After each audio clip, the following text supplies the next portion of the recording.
welcome guys, welcome to Chemistry Simplified classes. Today we are back with the chemistry classes for class 10th and we are going to do the second chapter, that is acid, bases and salt. Acid, base, acids, bases and salts. Alright. Now, there are almost 118 elements known to us, out of which the 92 are naturally occurring and the others, they are prepared in the laboratories. Apart from these, there are many more elements being discovered now and then, okay, that we are not discussing. So, on the basis of their chemical properties, all the compounds can be classified into three groups. Basically, acids, bases and salts. Okay, so we are going to discuss one by one all these three different things, right? First, we will discuss indicators which help us to identify the acid and bases. Then we move on to acid, bases and salt. Okay, so let's just understand what is an indicator. Indicators. Alright, now what is an indicator? An indicator is a substance that helps us to identify whether a solution is acidic or basic in nature, basically.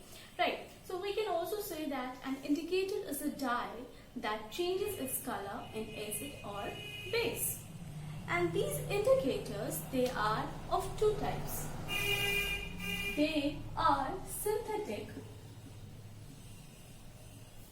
as well as natural indicators. Now when we say synthetic, that means they are prepared in the laboratories. For example, methyl orange. Then we have phenolphthalein. Okay, so these are the synthetic indicators, whereas some natural indicators like we have turmeric is a natural indicator. We have litmus, which is also a natural indicator. It is obtained from the extract from the plant lichen. Okay, then we have red cabbage or beetroot. All these are used as a natural indicator. So first we are going to talk about the litmus.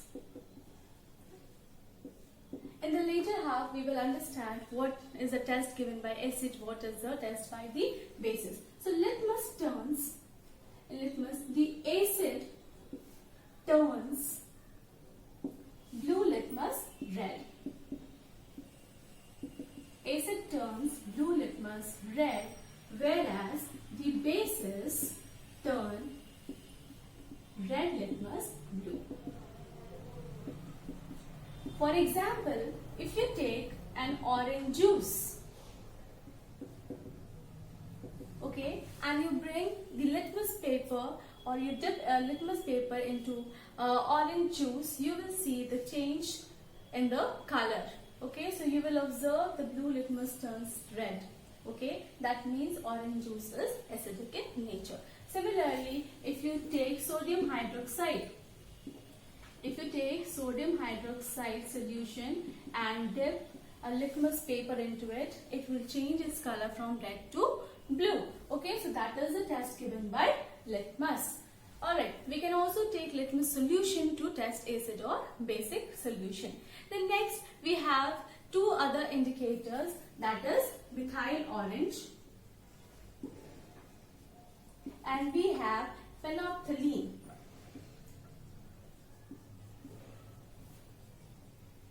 These are again two indicators which help to identify an acid or a basic solution. So methyl orange, the neutral color of methyl orange is orange and it changes its color. So it changes to red color in the acidic solution, whereas it gives yellow color in basic solution. Whereas Phenolphthalein is colorless and it remains colorless in acidic solution. It remains colorless in acidic solution, whereas it turns pink in basic solution. It turns pink in basic solution. So these are the indicators which help us to identify an acidic or a basic solution. Then we also have a universal indicator, that is pH. Okay, which we will be discussing in the later half of the chapter. What is pH? Alright, then we have olfactory indicator also. Now then we have methyl orange, we have phenolphthalein, then turmeric also. You might have seen when you have your clothes, suppose sometimes we are wearing a white shirt and you by mistake you put some spices into it like turmeric. If it falls on your shirt and when you apply soap into it, it turns red. Okay, so that is the change that you observe. So we say that turmeric is a natural indicator. It shows color change. Alright, then we also see another type of indicator, which is olfactory indicator. What is olfactory? Olfactory, it is related to the sense of smell. So we have the substances whose smell, okay, changes in acidic or basic solution. They are called olfactory indicators. Olfactory indicators. Example of olfactory. Olfactory means what? It is related to the sense of smell. So there are some substances whose smell changes with an acidic or a basic solution. For example, we have onion extract and vanilla extract. Onion and vanilla extract. So if you have a clove dipped in onion juice, suppose, okay, and if you add a basic solution of sodium hydroxide, if you add NaOH to a clove dipped with onion juice, you will not feel the smell of the onion. That means the smell of onion gets suppressed when a basic solution is added to it. However, there is in this the smell changes, okay, when sodium hydroxide is added to onion, or even if it is added to a vanilla extract, the characteristic smell of vanilla and onion is suppressed. However, when an acid is added to these two solutions, there is no change. There is no change in the smell of the onion and vanilla. So those substances whose smell changes those smell changes in acidic or basic solution, they are called the olfactory indicators. So this is how we can identify an acid or a base with the help of these different indicators. Alright, so this was about the indicators. Next we are moving to our topic, the major part, that is acids. Okay.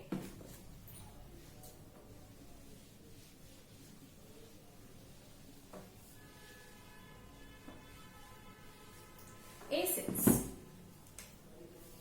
Now what are acids basically? Many of you might be a Pani Puri or a Golgappa fan. Some might like to have tamarind. They are very fond of it, right?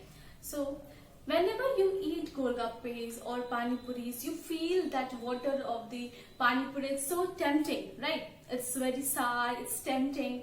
Some are very fond of oranges. So what happens when you taste an orange? Or what happens when you taste a raw mango? It is quite sour in taste, right? But it is not possible to taste everything and identify whether it is an acid or a base. So when we say acid, acid has been derived from the word acidus, meaning sour. So when we say an acid, okay, so it means that the taste is sour, right? Acid meaning the meaning of the acid is sour itself. Okay, So there are natural acids and there are man-made acids. Okay, so we can classify acids again into two. Basically, the natural acids and the natural acids, or we call it as organic acids, and then we can classify them as mineral acids. Okay, so basically it is not possible that we identify every substance just by tasting it. Alright, so for now we are only defining acid as a substance which has a sour taste. Okay, and it gives a litmus test when it turns blue litmus to red. Okay, so this is the basic. Now this acid can be classified into two: organic acids and mineral acids. Organic acids or natural acids that are found in nature, for example, like citric acid, then malic acid, vinegar, tartaric acid, oxalic acid, all these are organic acids, whereas HCl, H2SO4, H2CO3, HNO3, that is hydrochloric acid, sulfuric acid, carbonic acid, nitric acid, all these are mineral acids. Okay, so these acids, citric acid is present in oranges, lemon, raw mango, malic acid is present in apple, vinegar is again acidic acid is present in vinegar. I have written vinegar, instead of that I should have written acidic acid. Then tartaric acid is present in tamarind, oxalic acid is present in the tomatoes. So we see that all these acids are naturally present in the substances. Okay, whereas these acids, mineral acids, are formed from the minerals present in the earth and they are prepared in the laboratories. So basically sulfuric acid, hydrochloric acid, nitric acid, carbonic acid, all these are the mineral acids. Then further, the acids can be classified or two types, basically the strong acids and the weak acids. Now what are strong acids and what are weak acids? For that we define acid in one more term. As I told you, it is not possible to taste everything and identify that it is acid, it is not acid. It was not possible. So scientists found another way. Okay, and then we have a new definition for acid, that acids are those substances which dissociate in their aqueous solution completely. Okay, so what are acids? Acids are those substances which give H plus ion in their aqueous solution. When we define acids, what are acids? Acids are those substances which give H plus ion in aqueous solution are called acids. Okay, so what is a strong acid and what is a weak acid?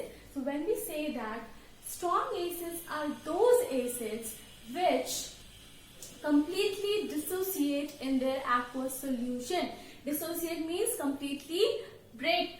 For example, HCl in the aqueous solution or sulfuric acid in the aqueous solution. How they dissociate? They completely ionize, they completely dissociate like H plus and Cl minus. Similarly, sulfuric acid breaks to give a 2H plus and SO4 2 minus. So these strong acids are those acids which completely ionize in the aqueous solution. So HCl ionizes as H plus and Cl minus, and H2SO4 ionizes as 2H plus and SO4 2 minus. All the mineral acids except carbonic acid, all the mineral acids which are prepared in laboratory are the strong acids, except for carbonic acid, which is a weak acid. Except for carbonic acid, which is a weak acid. Then what are weak acids? Weak acids are those acids which do not ionize completely in the aqueous solution. For example, acetic acid or carbonic acid. So when in aqueous solution, how they dissociate? They dissociate as CH3COO minus plus H plus. So they do not dissociate completely. And all the organic acids are weak acids. Okay. Now these acids, strong acids, are very dangerous. Okay, even a splash of the acid on the skin can burn it. So these are very harmful and therefore they are carefully handled. Alright, so next term we are going to understand is concentrated and dilute acids. What do you understand by concentrated acid and dilute acid?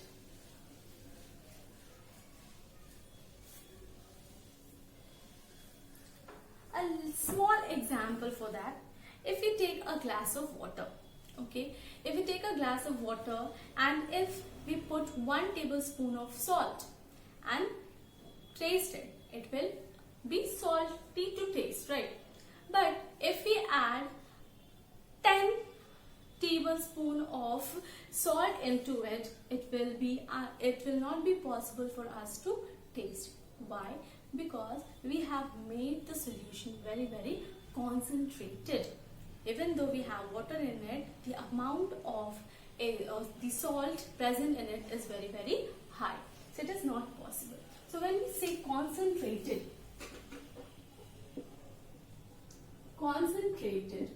or when we talk dilute. So concentrated acids are those in which the amount of water is minimum water. Whereas if we want to dilute a concentrated acid, what we have to do, if we keep on adding water to it, it will be diluted. That means a diluted solution has maximum amount of water.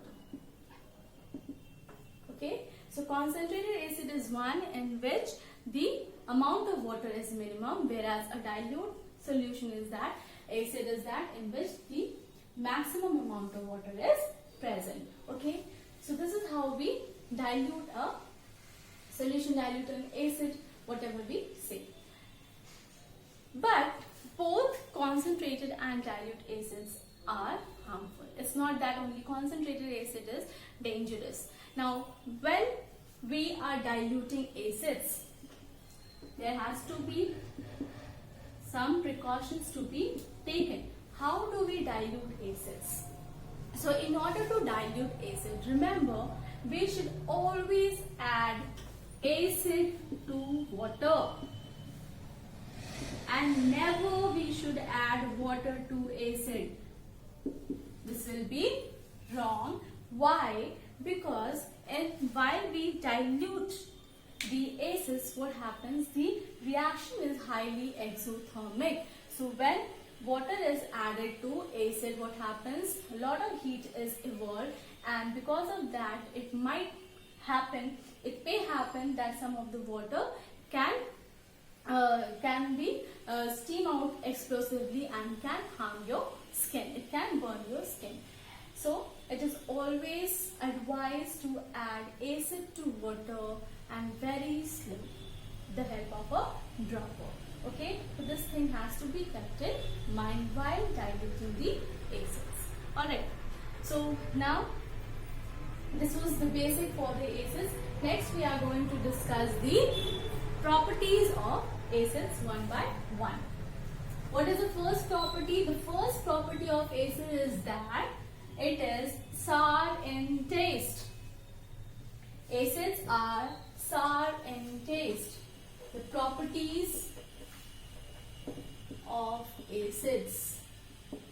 The first property is that the acids are sour in taste. Okay, these have a sour taste and they turn blue litmus red.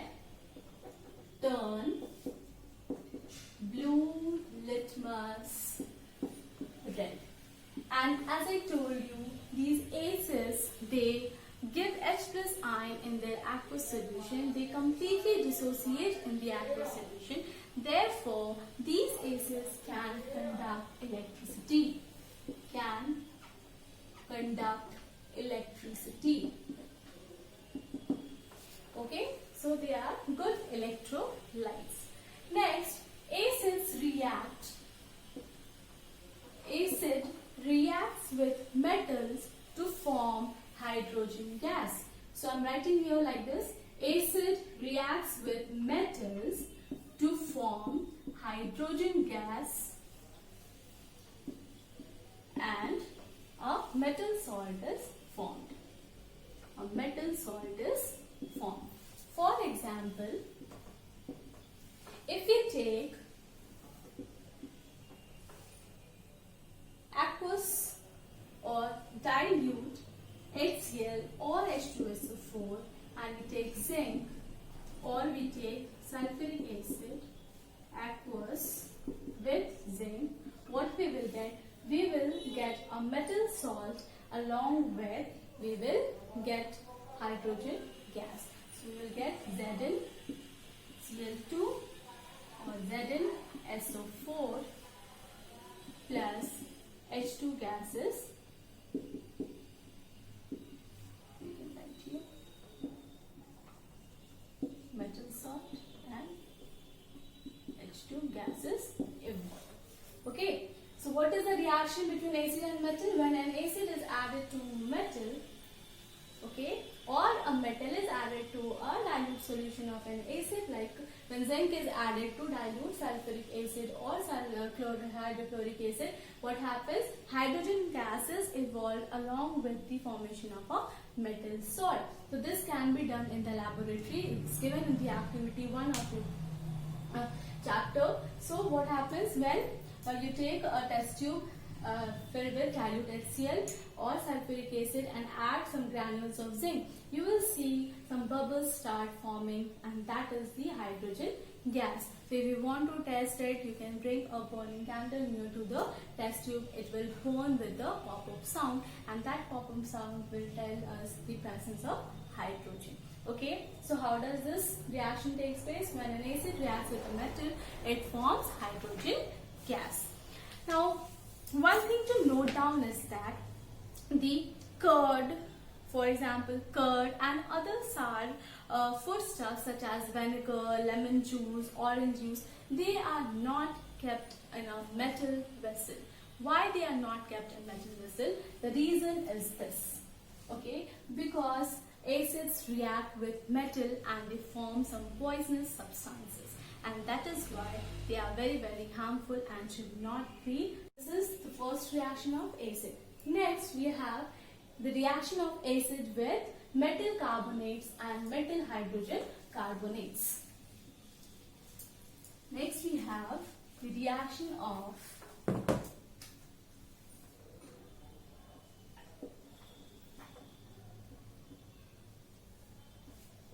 acids with metal carbonates and metal hydrogen carbonates. What we will get? In both the cases, the product will be same. When acids react with metal carbonates or when acid reacts with metal hydrogen carbonates, in both the cases, we will get salt, carbon dioxide and water. We will get salt, carbon dioxide and water in both the cases. For example, if we take HCl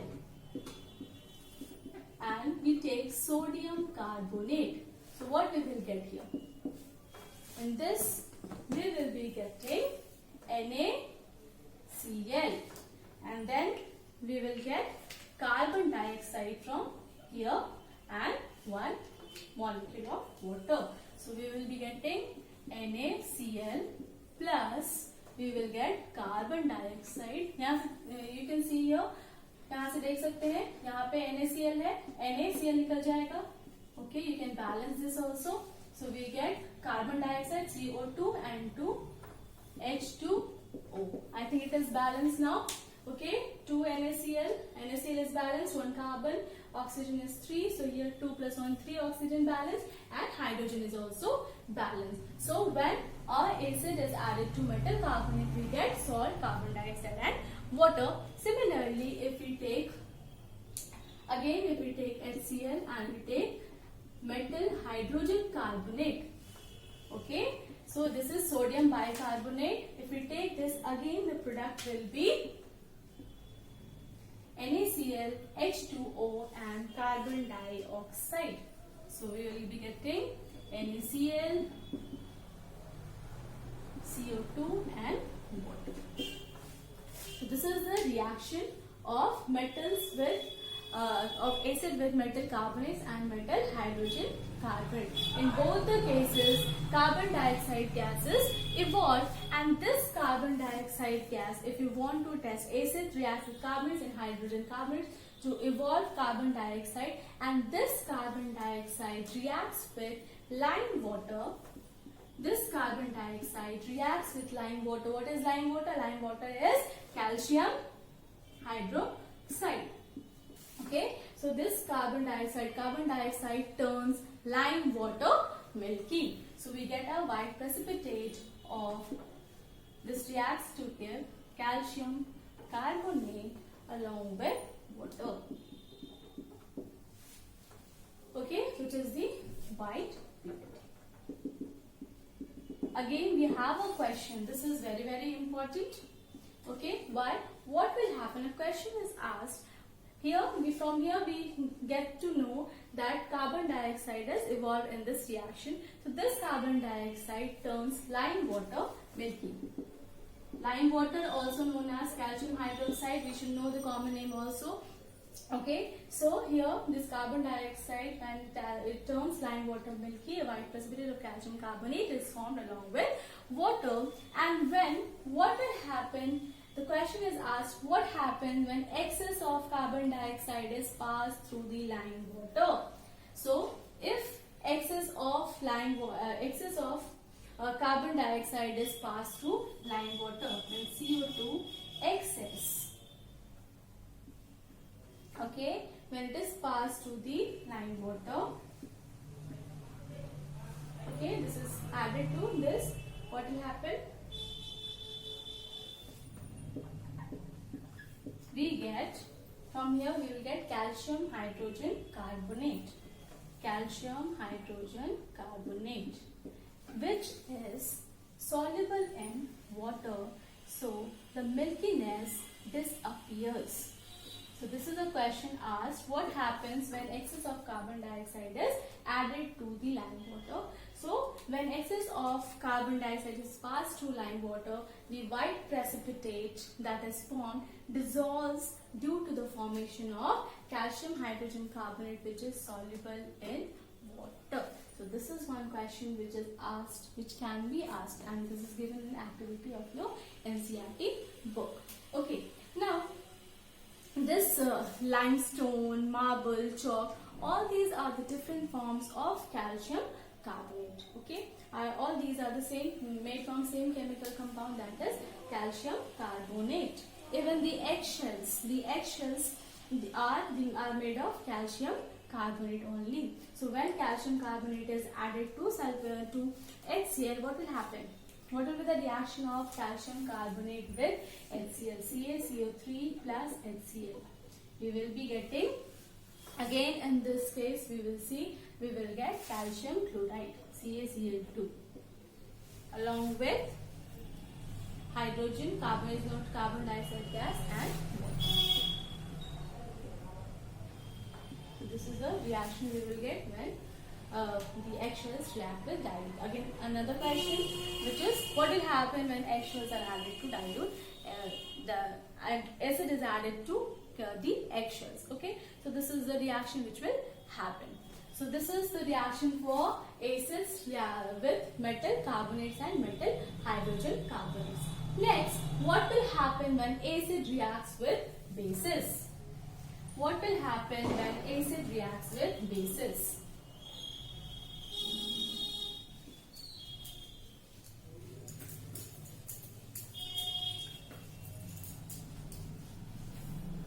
what will happen when acid reacts with bases. Now acid plus base. What we will get? We will get salt plus water. And this reaction is also called as neutralization reaction. This is also known as neutralization reaction. For example, we take HCl plus NaOH. What we will get here? We will be getting the salt and water. We will get NaCl plus water. Okay, so this is the neutralization reaction.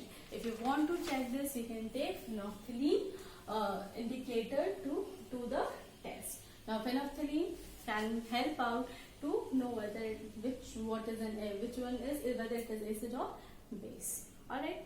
Next is the reaction of acid with metal oxides. Reaction of acids with metal oxide. What it is going to give? When acids react with metal oxides, it again forms salt plus water. So you see most of the reactions, what we get a salt and along with water, or we get hydrogen gas. So if we take acid, suppose we take HCl and we are taking copper oxide we are taking.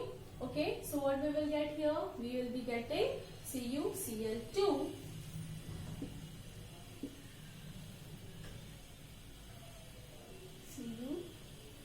CuCl2. Okay, copper 2 chloride.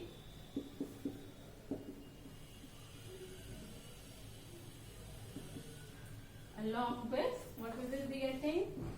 Water. So this is the reaction which will happen when acid reacts with metal oxides.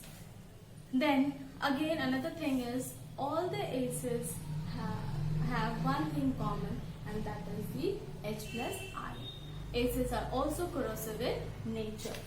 When we talk about all the acids, what is the common thing in all the acids? So the common thing in acid is, suppose I have HCl, I have H2SO4, I have HNO3. Okay, all these acids in their aqueous solution, they dissociate as H plus Cl minus. This is 2H plus and SO4 2 minus, and this is H plus and NO3 minus. So what we see here is, in all the acids have one thing common, that all the acids, they release H plus ion in their aqueous solution. Okay, so this is the common thing about the acids, and all that these are good conductors because they can conduct electricity. They are the good electrolytes. Okay, so this is these are the properties of acids. Okay, so we have discussed the what are acids, we have discussed indicators, and we also discussed the different chemical properties of acids. Alright, now we will be doing some questions also related to it, but once we will complete the chapter. So for today's lecture, we will stay till the acids. In the next lecture, we will discuss about the bases. Okay, so I hope you have understood this much. If you like my lecture, kindly like and subscribe it, and to know about the latest videos, please click the icon.